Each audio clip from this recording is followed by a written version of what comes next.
repeat after me.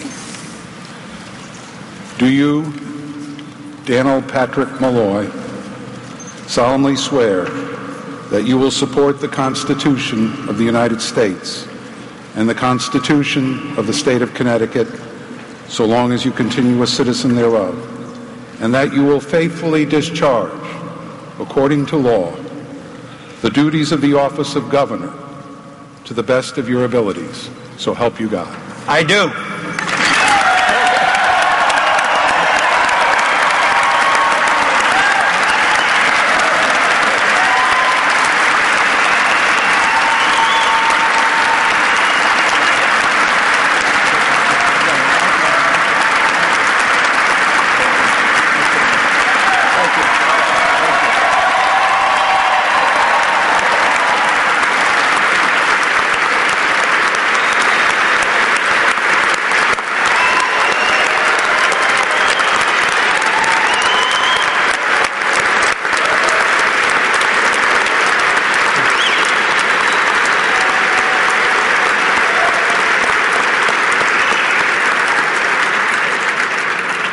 Ladies and gentlemen, I've waited a long time to do this.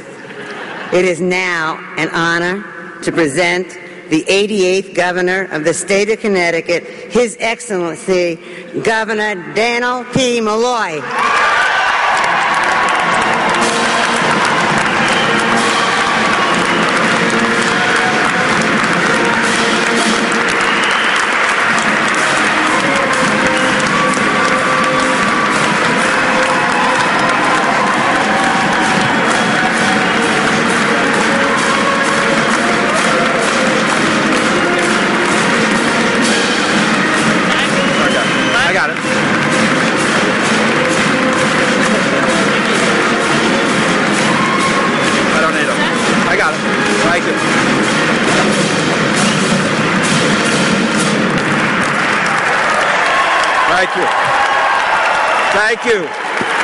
Thank you very much.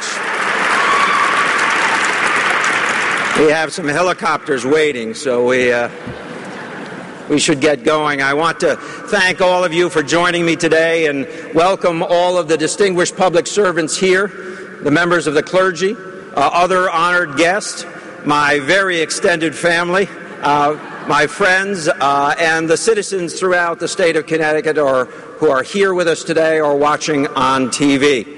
I also want to give a special mention to my great friend and the world's best running mate, Lieutenant Governor Nancy Wyman.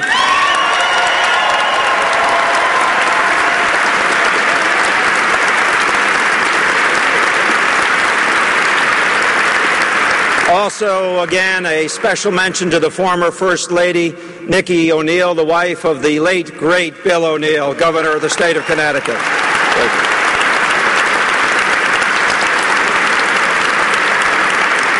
To my beloved wife, Kathy, I should say my beloved wife and partner and best friend, and to our terrific boys, Daniel, Ben, and Sam, thank you.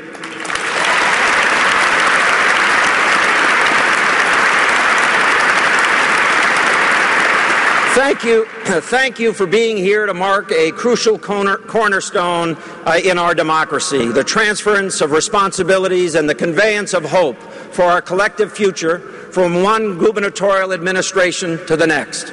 I want to express my gratitude to each of you for being here and sharing this moment with me.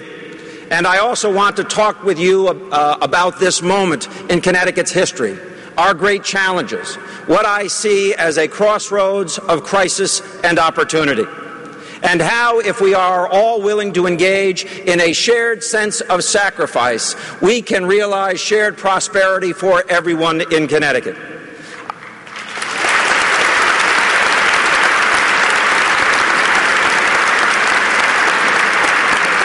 I would like to start by acknowledging my predecessor, who knows something about sacrifice and public service.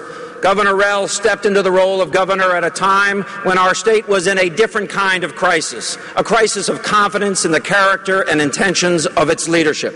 She worked tirelessly to restore that sense of respectability, and she will hold a special place in our hearts because of her efforts.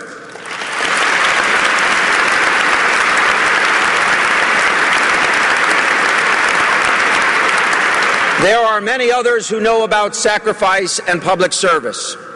Heroes worthy of Connecticut's proud 375-year history. They are the brave men and women from our great state who are serving in the armed forces in 2 wars and across the globe.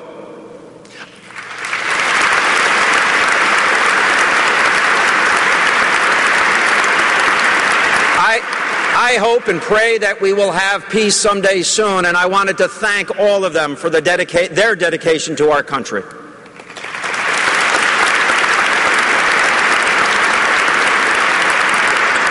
Today I stand before you deeply honored by the office I am assuming and by the essence of integrity, trust, hope, and potential that this office represents for the people of Connecticut. Humbled by the sense of history that lives within the soul of our great state. Thoroughly grounded by our modern-day challenges, yet intrinsically optimistic about our prospects for a prosperous future, which itself is worthy of the foundations that our ancestors worked so hard to give us. And what a foundation it is. In our innovative heyday, we had more patents issued per capita than any other state in the nation. We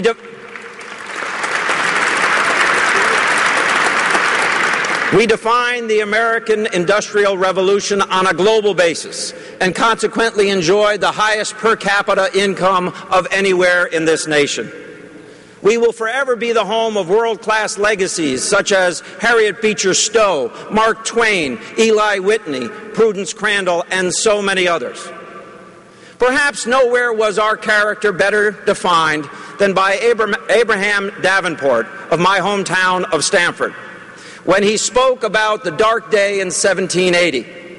He was a public servant in Hartford when a mysterious episode brought darkness to the daytime skies throughout New England. There was a prevailing belief that Judgment Day was upon the land, threatening a shutdown of the legislature, when Davenport stood and said, "I am against an adjournment. The day of judgment is either approaching or it is not. If it is not, there is no cause for adjournment. If it is, I choose to be found doing my duty. I wish, therefore, that candles be bought." Today we could use a few candles because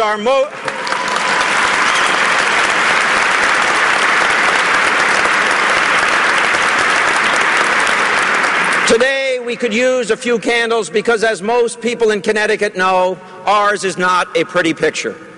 Today I see an economic crisis, an employment crisis, both fueled by unfriendly employer environment, a lack of educational resources, a deteriorating transportation system, and an enormous budget crisis of historic proportions, all coddled by a habit of political sugarcoating that has passed our problems on to the next generation. Well, ladies and gentlemen, the next generation is here.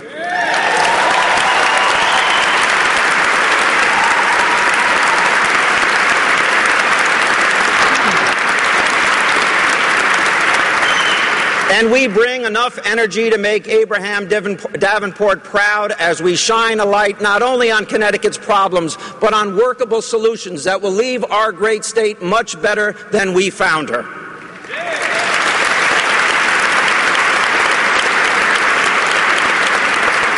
If Davenport would be proud of our work ethic, my late mother would be proud of our mission. My parents both worked very hard while raising 8 children. But my mother, who was a nurse, knew I was different. She knew I had learning disabilities, but she never let those challenges overshadow my strengths. She never gave up on me, and in doing so, she taught me. She taught me never to give up.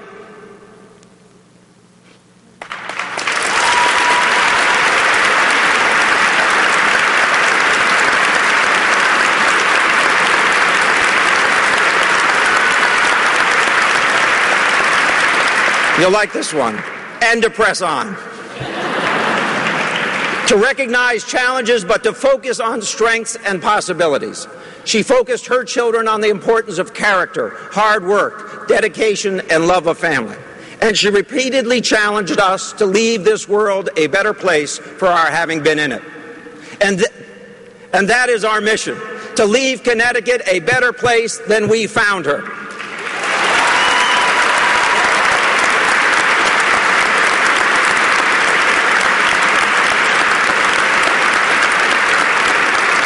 I see boundless opportunities to do just that.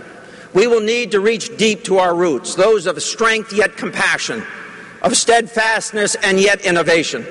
And most importantly, we will need to solve our problems together by pursuing with great urgency not Republican ideas or Democratic ideas, but good ideas that know no political master or agenda.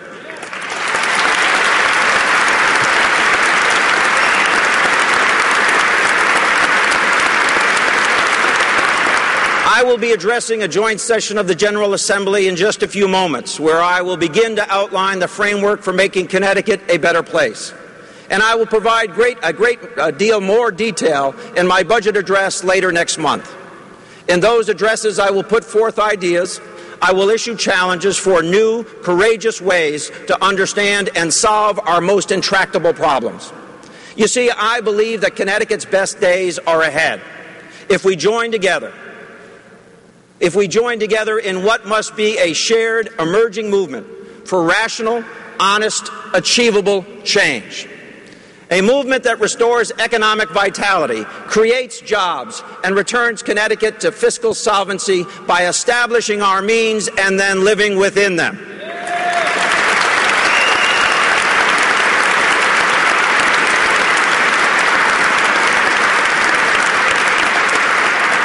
We will do these things so that in the future we can celebrate shared prosperity for us all, which on balance can only come from shared sacrifice from each of us. It's not going to be an easy road, but the question is not whether we can overcome our challenges and emerge a winner.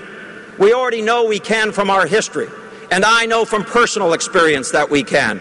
When I became mayor of Stamford, it was a classic case of a dying New England industrial city. We transformed it into a world-class financial center, sparking an economic, cultural, and environmental renaissance that gained national attention.